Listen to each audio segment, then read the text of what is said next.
En lo más profundo de la noche, cuando el silencio es casi absoluto, hay sonidos que no deberían estar ahí.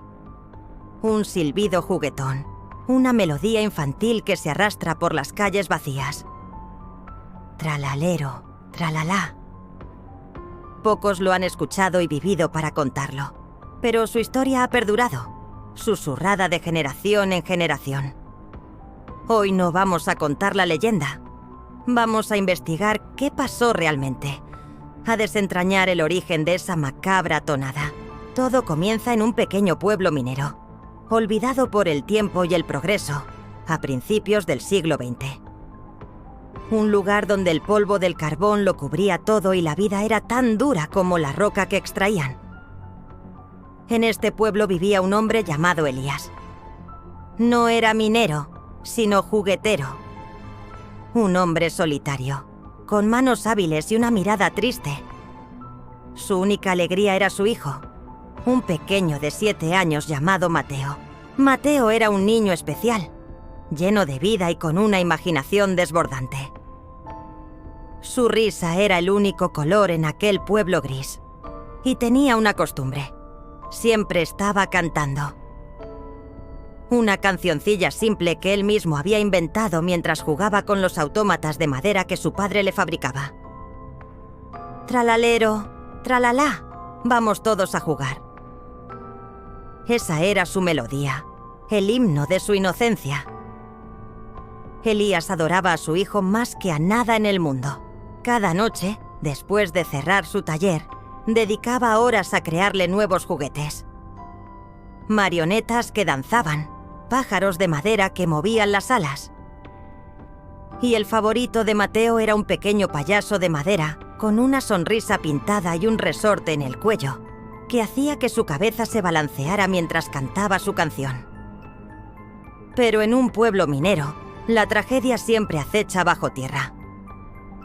Un día, una explosión de grisú sacudió los cimientos del pueblo. Un derrumbe en la mina principal. No se supo el número exacto de víctimas durante días. Elías no era minero, así que al principio se sintió a salvo.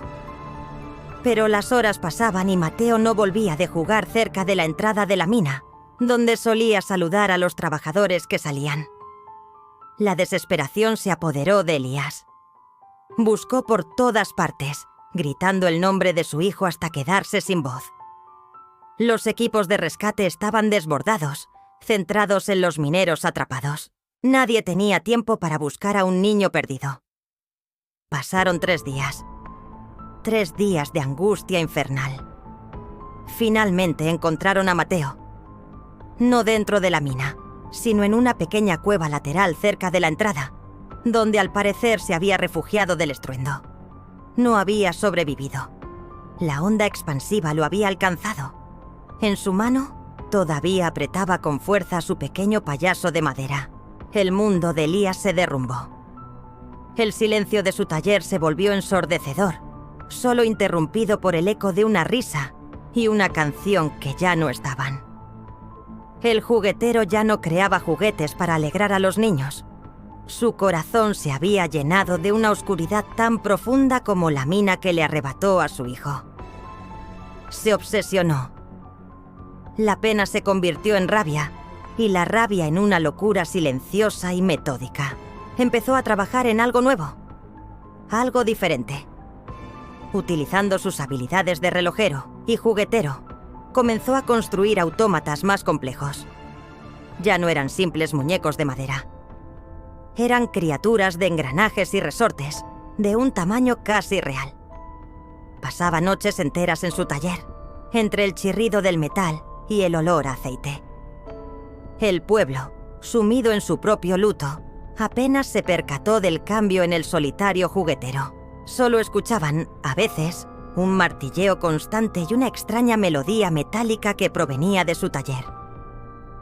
Su obra maestra fue una figura alta y delgada, vestida con ropas de arlequín, pero de colores apagados, grises y negros. Su rostro era una máscara de porcelana blanca, con una sonrisa fija y grotesca, idéntica a la del pequeño payaso de Mateo. Pero sus ojos estaban vacíos, 2 cuencas oscuras y sin alma. Dentro de su pecho metálico, Elías instaló una caja de música, una que no tocaba una nana, sino la melodía de su hijo. Tralalero, tralalá. Pero ahora, el sonido era lento, distorsionado, como una grabación que se reproduce a la velocidad incorrecta.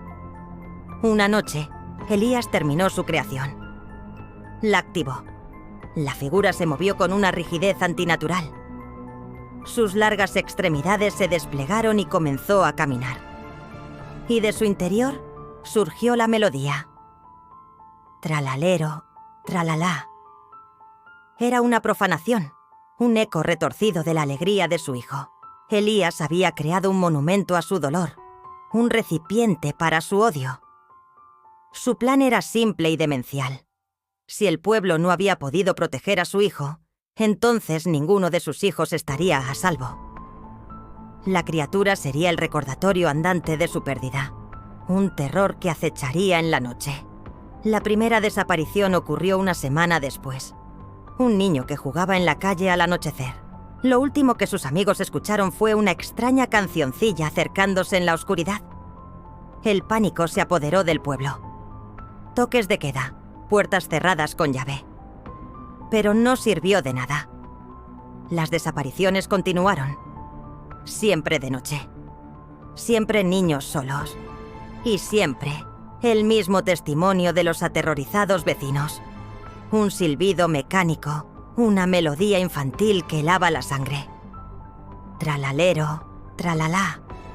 Nadie sospechaba del pobre Elías, el juguetero roto por el dolor.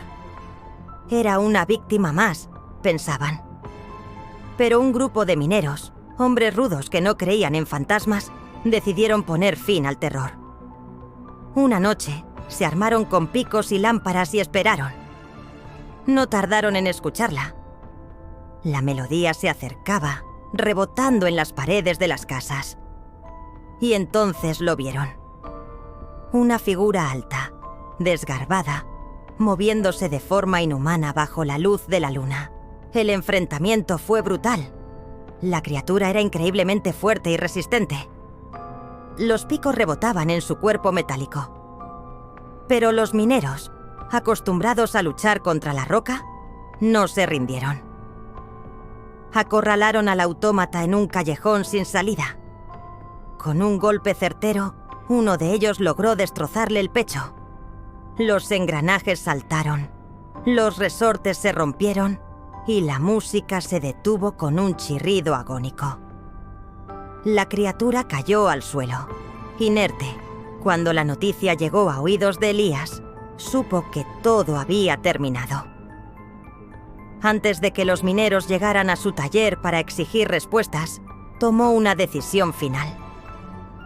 Se encerró en su taller, el lugar donde había conocido la mayor felicidad y la más profunda desesperación. Nadie sabe exactamente qué pasó, pero a la mañana siguiente encontraron el taller reducido a cenizas. De Elías nunca más se supo. El cuerpo del autómata fue arrojado a un pozo minero abandonado y sellado. El pueblo intentó olvidar. Pero no se puede olvidar el miedo. La leyenda nació de las brasas del taller de Elías y del eco de esa melodía infernal.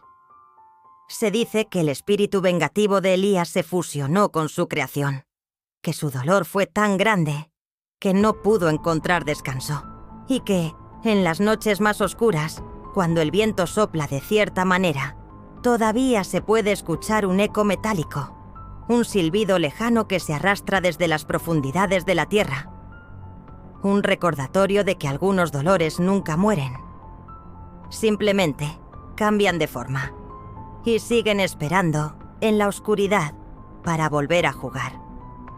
Dale a like y suscríbete.